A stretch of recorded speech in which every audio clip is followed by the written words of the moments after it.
Assalamualaikum warahmatullahi wabarakatuh. Selamat datang di channel Lanjut Belajar bersama Ibu Titik. Kali ini Ibu akan memberikan materi tentang mengungkapkan kritik lewat senyuman, yaitu teks anekdot. Sebelumnya Ibu akan memberikan pertanyaan pemantik dan menyebutkan tujuan pembelajaran atau TP. Pertanyaan pemantik yang pertama, bagaimana memiliki sumber yang dapat dipercaya dalam menyampaikan kritik? Pertanyaan pemantik kedua, bagaimana menyampaikan kritik secara santun dan bertanggung jawab? Adapun tujuan pembelajaran atau TP pada materi ini. Yang pertama, memahami informasi berupa gagasan yang akurat dari menyimak berbagai jenis non-fiksi dalam bentuk monolog, misalnya teks anekdot dan teks eksposisi.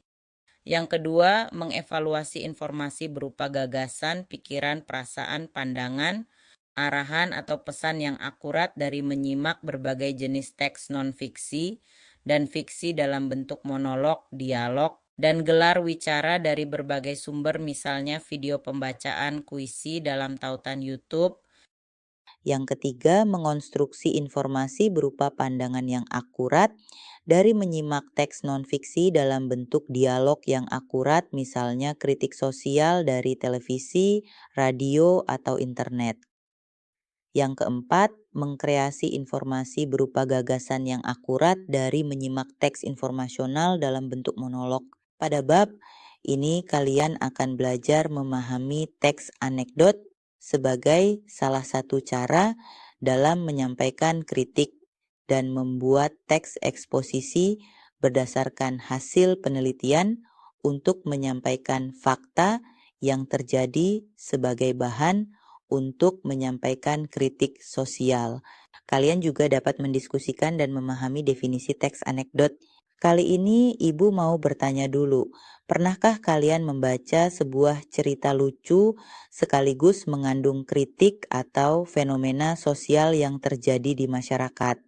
Jika pernah, teks seperti itu disebut juga dengan teks anekdot. Di balik humor atau kelucuan yang ditampilkan anekdot memiliki pesan yang diharapkan dapat memberikan pelajaran kepada halayak. Oleh karena itu, isi cerita sebuah anekdot harus mengangkat tema atau masalah yang benar-benar terjadi dan dirasakan oleh masyarakat banyak. Kali ini, kalian akan menyimak anekdot aural berbentuk lawakan tunggal yang biasanya kita sebut dengan step up comedy. Lawakan tunggal atau komedi tunggal merupakan penyajian lawakan yang dilakukan seorang diri di atas panggung. Sekarang simaklah dengan saksama. Mantap. Perkenalkan ya, saya Didi. Di sini ada kuli bangunan. Berarti saya satu-satunya ya di sini. Gila. Oke, ngomong-ngomong soal liburan ya. Buat kebanyakan orang, liburan itu obat stres. Tapi buat saya malah bikin stres. Ya. Datang liburan, orang-orang mah sibuk nyiapin rencana mau liburan kemana. Saya mah malah sibuk nyari alasan. Anak saya minta liburan, Pak pengen ke Dupan. Nah, Jakarta banjir. Ya udah Pak, ke Tangkuban Perahu. Nah, perahunya bocor.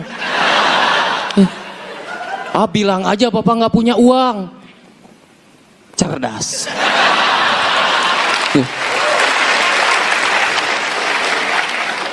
Anak saya tuh memang jarang liburan.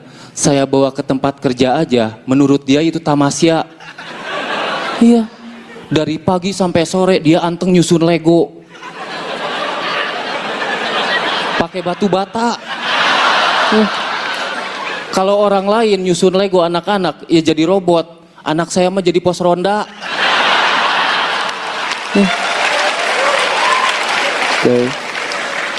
Pulang ke rumah ditanya sama istri saya, gimana nak, seru main sama bapak?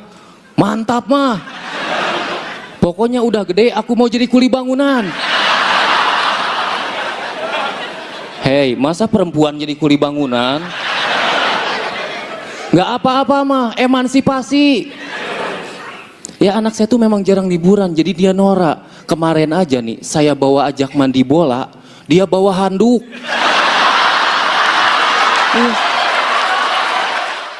Dari video tersebut, suatu anekdot dibentuk oleh beberapa struktur, yaitu orientasi, komplikasi, dan evaluasi. Struktur yang pertama yaitu orientasi. Orientasi adalah bagian anekdot yang berisi pengenalan kondisi atau karakter tokoh. Penggambaran hal-hal terkait dengan apa, kapan, di mana, siapa, mengapa, bagaimana, dan gambaran tentang masalah yang akan dihadapi tokoh. Sekarang sama-sama kita simak lagi contoh orientasi berikut ini. Di sini ada kuli bangunan. Berarti saya satu-satunya ya di sini. Gila. Oke, ngomong-ngomong soal liburan ya. Buat kebanyakan orang, liburan itu obat stres. Tapi buat saya malah bikin stres. Iya. Datang liburan, orang-orang mah sibuk nyiapin rencana mau liburan kemana. Saya mah malah sibuk nyari alasan. Kita masuk ke struktur yang kedua, yaitu adalah komplikasi. Komplikasi berisi masalah yang dihadapi tokoh. Pada bagian ini, penulis menyampaikan puncak cerita yang mengundang tawa, sekaligus kritikan terhadap topik yang diangkat. Bagian ini disebut juga dengan krisis dan reaksi. Krisis atau komplikasi merupakan bagian yang berisi kekonyolan, yang menggelitik dan mengundang tawa. Tanggapan atau respon atas krisis yang dinyatakan sebelumnya disebut sebagai reaksi. Reaksi dapat berupa sikap mencela atau menertawakan. Kita masuk ke contoh komplikasi. Anak saya minta liburan, Pak pengen ke Dupan. Nah, Jakarta banjir. Ya udah Pak, ke Tangkuban Perahu. Nah, perahunya bocor. Bilang aja Bapak nggak punya uang. Cerdas. Itu tadi contoh pada struktur komplikasi. Kita masuk pada struktur yang terakhir, yaitu evaluasi. Evaluasi ini berisikan komentar terhadap isi atau pesan dari fenomena yang telah diceritakan. Bagian ini disebut juga sebagai koda. Namun, bagian ini bersifat pilihan. Dapat ada ataupun tidak ada. Contohnya, Anak saya tuh memang jarang liburan. itu tadi ada 3 struktur anekdot yang kita belajari. Anekdot memiliki pesan yang diharapkan dapat memberikan pelajaran kepada khalayak ramai. Oleh karena itu, isi cerita sebuah anekdot harus mengangkat tema atau masalah yang benar-benar terjadi dan dirasakan oleh masyarakat ramai. Nah, tadi contoh struktur lawakan tunggal. Sekarang Ibu akan memberikan sebuah teks yang terdiri dari beberapa struktur teks yang sudah Ibu jelaskan. Baik dari orientasi, pada saat jam istirahat, 2 siswi SMA sedang asik mengobrol di kantin. Struktur yang kedua, komplikasi. Ani, Mar, aku tuh paling malas kalau ada acara keluarga.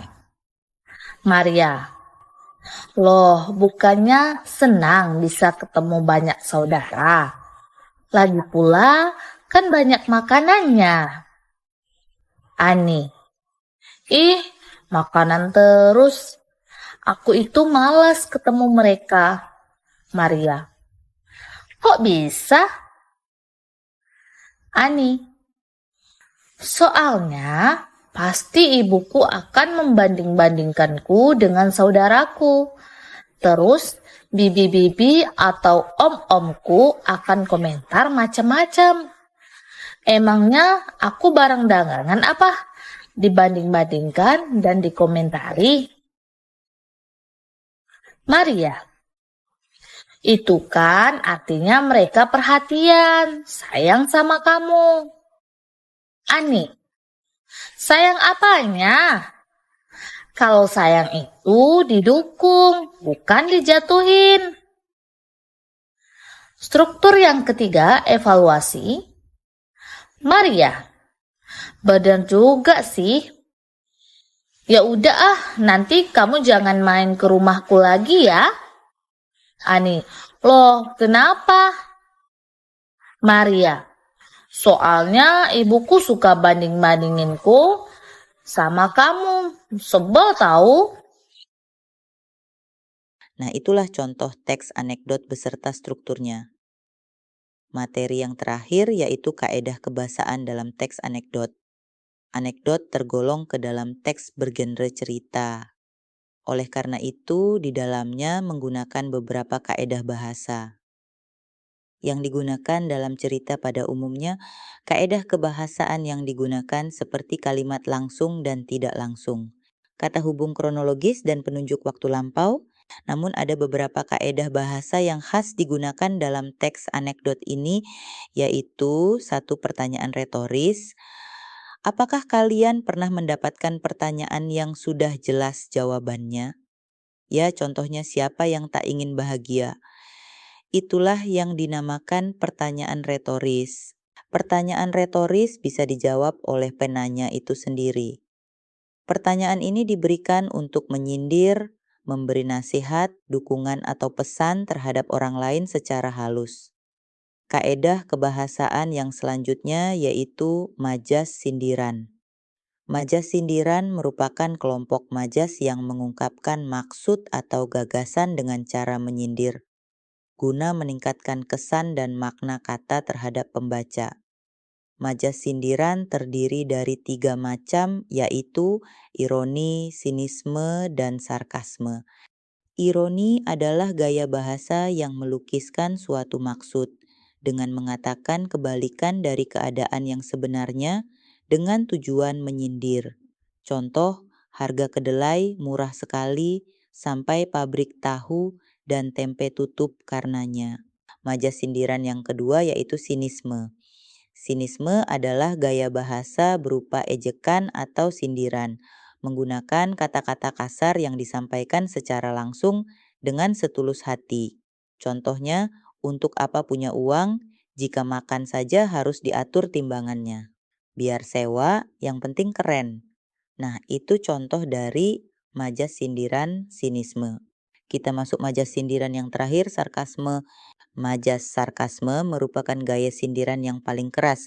Di antara 3 majas sindiran yang ada, majas ini secara terang-terangan menyinggung, menyindir, atau menyerang seorang atau sesuatu secara langsung, bahkan menggunakan kata-kata yang kasar. Contohnya, sudah tahu tidak punya uang, masih saja ingin pergi liburan, jangan mimpi. Nah, kita masuk ke kaidah kebahasaan yang terakhir, yaitu menggunakan kata kerja material. Teks anekdot banyak menggunakan kata kerja material, yakni kata yang menunjukkan suatu aktivitas. Hal ini terkait dengan tindakan para tokohnya dan alur yang membentuk rangkaian peristiwa ataupun kegiatan. Contoh, tatkala melintasi jembatan kecil itu, tiba-tiba orang yang suku Kluet melihat seekor ikan lele. Di antara bekas orang Siomil Krio, karena kaget dia langsung berteriak. Nah, kata melintasi dan berteriak adalah kata kerja material. Kata kerja ini kata yang menunjukkan suatu aktivitas yang sedang dilakukan. Nah, sekian dulu materi tentang teks anekdot. Semoga materi ini bermanfaat buat kalian semua. Sampai ketemu kembali di materi lanjut belajar selanjutnya. Terima kasih sudah menonton video ini. Assalamualaikum warahmatullahi wabarakatuh.